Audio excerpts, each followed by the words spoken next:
Bonsoir Martine, bonsoir Madame le maire, bonsoir à tous et à toutes.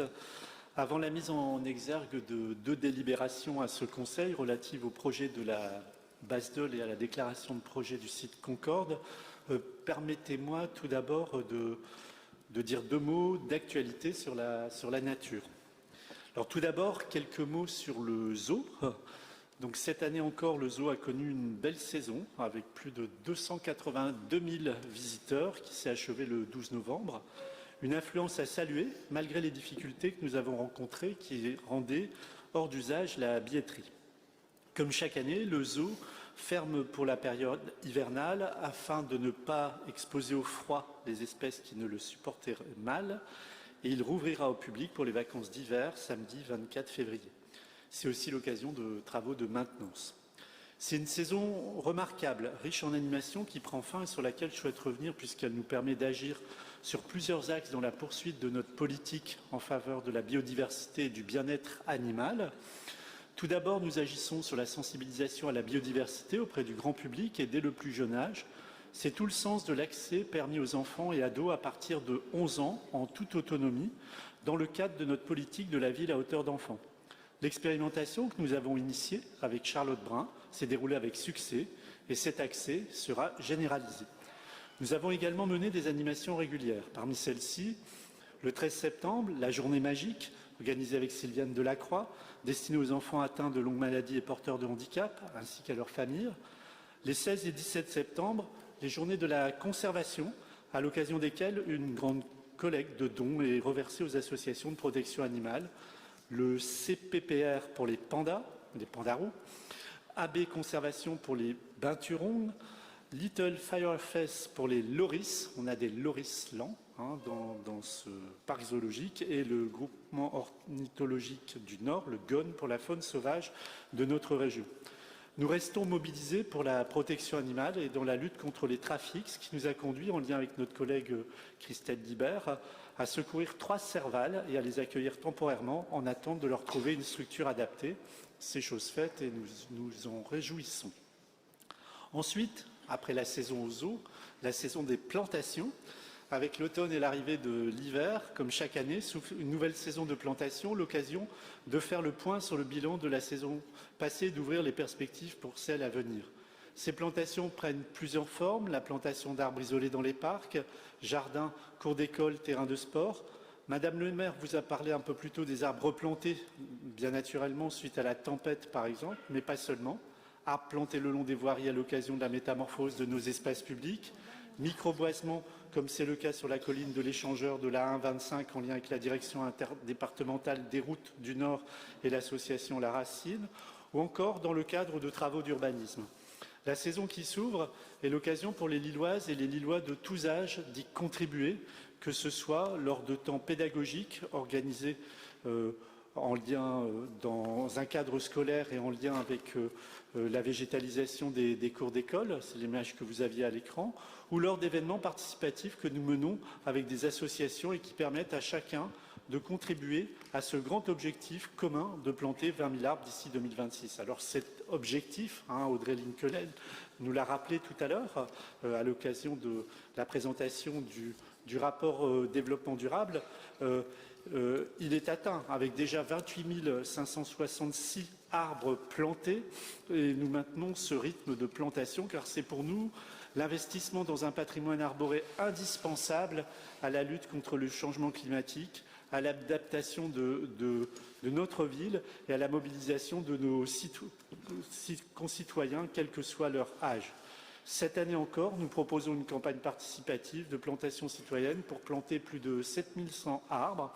L'ensemble des Lilloises et des Lillois sont invités à y participer. Toutes les dates des plantations sont à retrouver sur le site internet de la ville de Lille.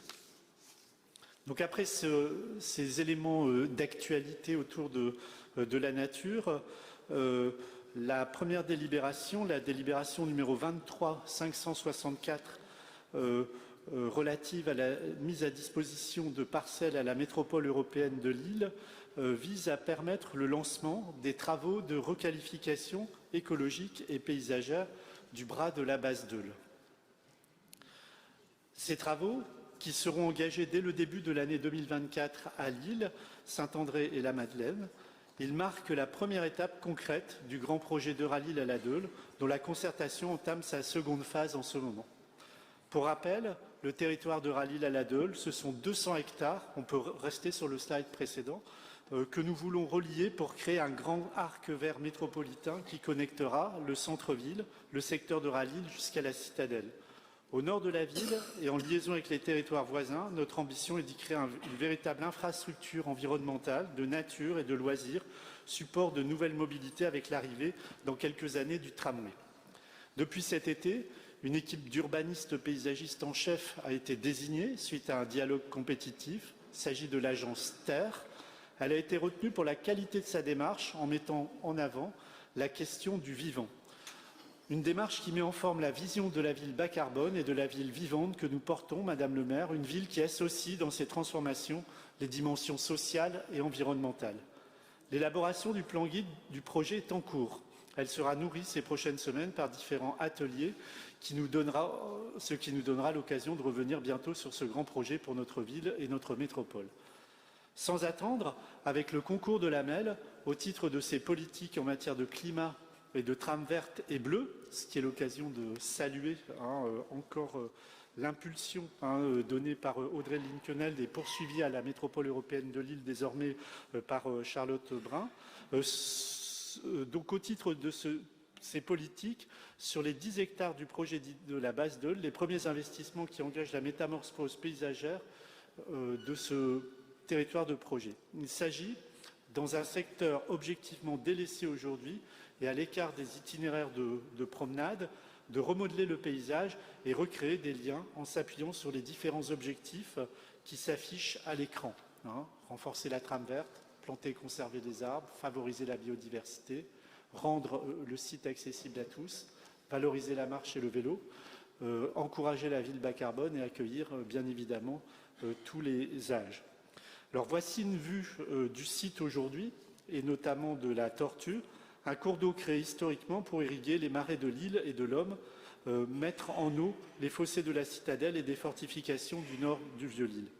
Avec le projet de la base Deûle, il s'agit d'activer la Tortue, donc c'est ce cours d'eau, pour qu'elle puisse desservir et oxygéner demain, grâce à son courant, l'ancien bras de la base Deûle.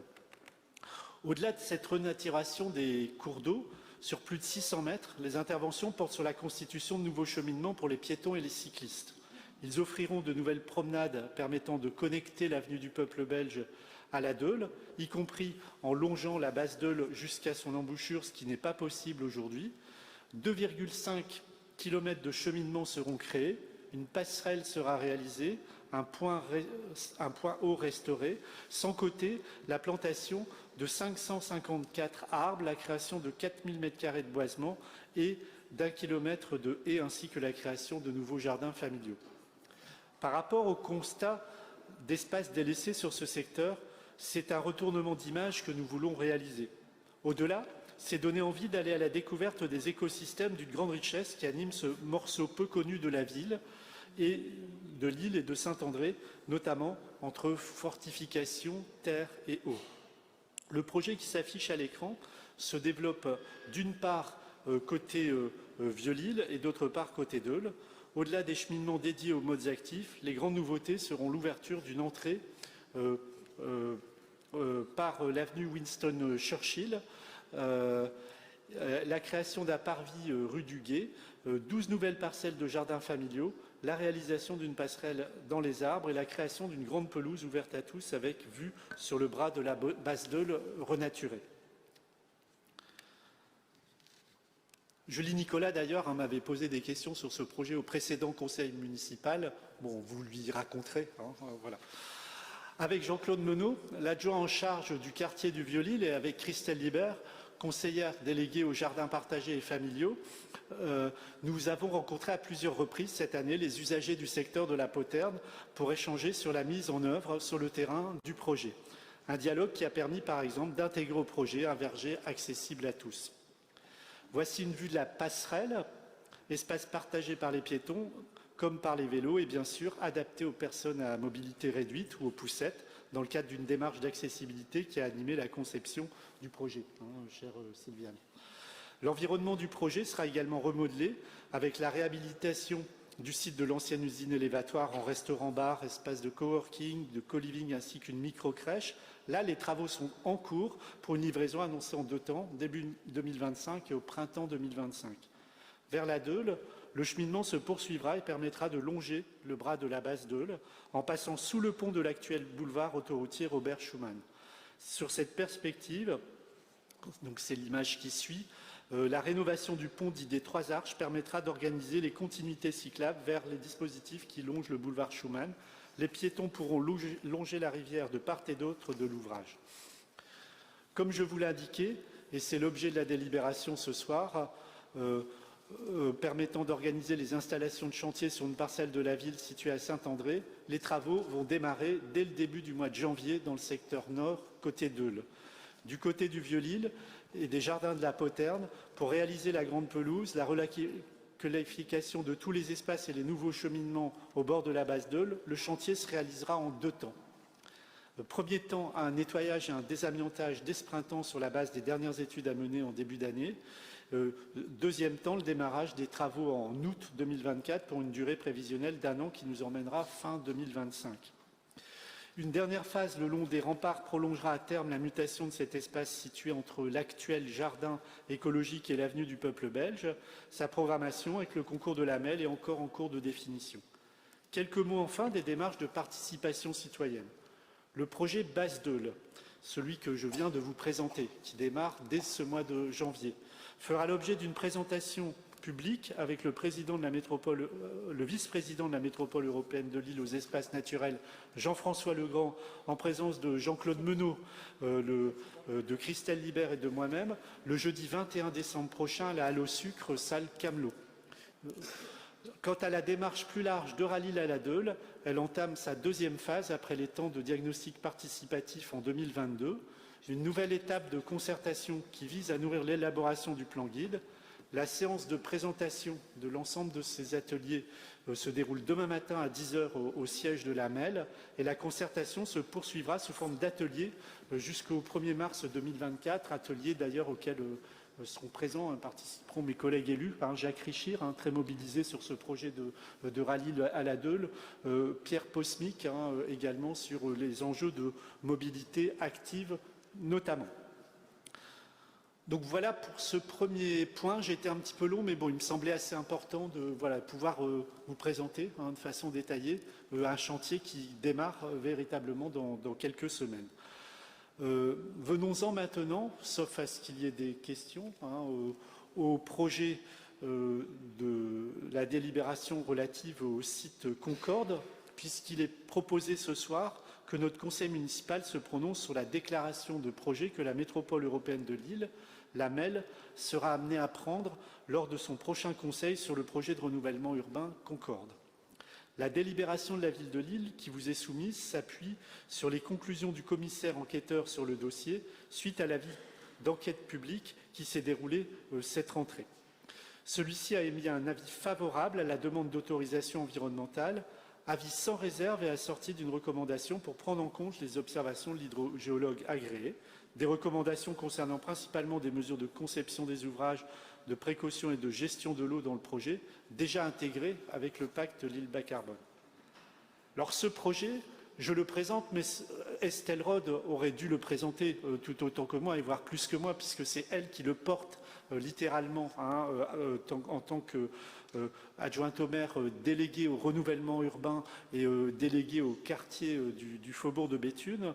Et je vais vous redonner quelques petits éléments pour resituer les choses. Donc pour mémoire, les orientations du projet de renouvellement urbain de Concorde, dont la première phase est engagée, se structure autour de 4 axes qui s'affichent à l'écran. Donc premier axe, diversifier l'offre de logement par la déconstruction des immeubles obsolètes après relogement individuel des habitants et par la reconstitution d'un habitat de qualité et mixte du logement pour tous, soit via des réhabilitations en profondeur, soit via de nouveaux projets neufs. Deuxième axe, recomposer la trame paysagère et urbaine du quartier, la remettre dans la ville, si je puis dire, avec la création d'un parc de hectare 5, d'un écran de protection acoustique support de jardins familiaux, d'une ferme urbaine et d'une centrale photovoltaïque, sans oublier la requalification du boulevard de Metz et de l'avenue Beethoven, prévoyant dès à présent les emprises pour l'arrivée du tramway dans quelques années. Troisième axe, accueillir de nouveaux équipements publics et attractifs. C'est le pôle petite enfance autour de la nouvelle crèche Madeleine Bresse que Camille Sievenard a cité et présenté tout à l'heure, mais aussi le groupe scolaire, chère Charlotte, une nouvelle médiathèque et un espace senior et des locaux associatifs qui vont arriver. Et quatrième axe, renouveler l'offre commerciale de services et d'activités. En résumé, l'ensemble de ces interventions est animé par une volonté forte, faire un quartier innovant pour l'environnement et la santé des habitants, un quartier à santé positive. Le schéma de la première phase, prise en vue aérienne là, à l'écran, situe le périmètre du projet opérationnel sur lequel il nous est demandé ce soir de nous prononcer sur la déclaration de projet. C'est l'occasion maintenant de faire un arrêt sur image de ce qui a été réalisé, puis de vous présenter le calendrier actualisé des prochaines étapes. Le premier site livré a été l'ouverture au printemps cette année de la ferme urbaine pilote. Après une saison d'exploitation, cet équipement innovant en matière d'agriculture urbaine trouve progressivement son rythme de croisière. Avec Estelle Rode et les services de la ville, nous avons fait un point il y a quelques jours avec l'équipe de l'île Sud Insertion qui gère cette nouvelle activité agricole en ville. Pour cette première saison, 4,5 tonnes de légumes ont été produits par les salariés et les 6 personnes accueillies en contrat à durée déterminée d'insertion, qui ont été accueillis à la ferme. La production a été vendue d'une part au détail auprès du grand public, dont une partie dans le cadre de dispositifs de paniers solidaires, et d'autre part auprès des restaurateurs et de grossistes. Voilà, 4,5 tonnes cette année, très probablement un peu plus, voire beaucoup plus l'an prochain. C'était la première saison, et déjà on prépare les terres pour la deuxième saison. Parallèlement, 53 parcelles de jardins familiaux et une parcelle collective de 106 mètres carrés ont été livrées ce printemps. Et je pense que l'on peut dire également, avec Christelle Libert, qu'elles remplissent complètement leur rôle d'utilité sociale et leur vocation nourricière plébiscitée par les habitants. Également livré, donc là on l'a présenté à l'instant, le pôle petite enfance et la crèche Madeleine Bresse, je n'y reviens pas, et en chantier en ce moment, il faut noter la poursuite des déconstructions. Par ailleurs, la pose du mur acoustique en haut de la colline paysagère qui a été remodelée se termine. Comme nous vous l'avions déjà indiqué, cet écran sera le support côté périphérique de l'installation d'une centrale photovoltaïque.